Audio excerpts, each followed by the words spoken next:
Žvaigždė galinė, mažikė. Žvaigždė!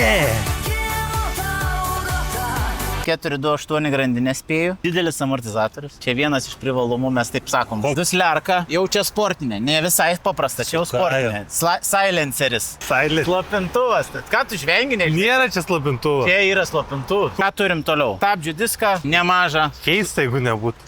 Hidraulinius stabdžius. Pasaskyšiu būn. Hidraulika? Ne, orų ten spaudžiasi. Starteris, išjungėjas. Čia taip gerai prisuktas, galite nusistatyti, kur nepatogu, pavyzdžiui, va šitaip pasikeičia. Mūsų tom apžvalgom reiktų kitą žodžią kokiam. Kokią? Gal papramogausim, pavyzdžiui, nežinau, apžvelgti neskam, nes mes nieką čia... Nieką neapžiūrėjom. Neapžvelgim. Mes patyrinėt galim, va. Patyrinėt galim. 4 litrų jaučių bakas. Jaučiu, nes neaišku tikrai. Nu vis tiek, apie 4 yra. Minėjau, elektrinis starteris ir kas čia yra svarbiausia turbūt, bet aš taip nujaučiu, kad čia yra karbiuratorius. Wow! Mes su juo ginčiamės, kaip tą kraną reikia statyti, o aš ginčiuosi tik toje, kad tikrai nesuprantu. Kokių metų gamyba? Tokie seni šitie. Tai, bet atrodo moderniai labai. Šakė, ką mes sakom apie šakę dažniausiai apversta, ne? Realiai kitokių nebijau. Kajo šiaip neblogai jas daro. Paudžiam. Minkšta, tvarkinga šakė. Tokiam krosiniui, va tiek.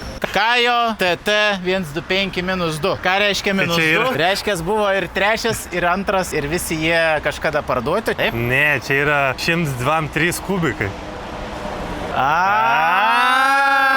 Kurk silencerį.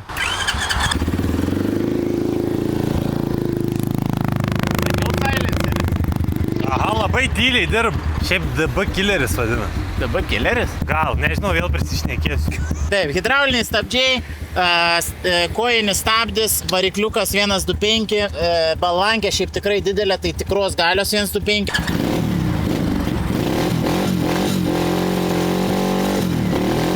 Tai žinai, kas, kai vaikui duot pagazuoti. Greičiausiai čia yra antra versija. Čia ir yra antra versija, negreičiausiai. 14-17 ratais, kojinis stabdis, čia yra 4 bėgiai, 0, 1, 2, 3, nėra nulinio tarp pirmo ir antro. Tai čia aš skaityčiau irgi labai patogu, galinė šakė. Tvarkinga, išlenkta, gerai suvirinta. Tai amortizacija tikrai smagi ir labai minkšta. Elektrinis starteris, nes su kojiniu aš, tikrai žinokit, yra ką veikti. Jeigu aišku, jūs labai ten mokat, jums ten patogu, valio, bet dabar, pavyzdžiui, yra 32 laipsniai, nei ten kas su to koja nori mojuoti, nei ką. Yra starteriukas, brikšt, užsikūrė apie 2 litrus ant 100 kg. Tuos faktus galite paskaityti ChatGPT. Jeigu ten jie neteisingai sakys, tai jūs perklauskit. Sakys, atsiprašau, jūs visgi teisus. Į šitą kajo arba kitus kajo jūs galite rasti kur? Ogi taip, tik Mankius LT.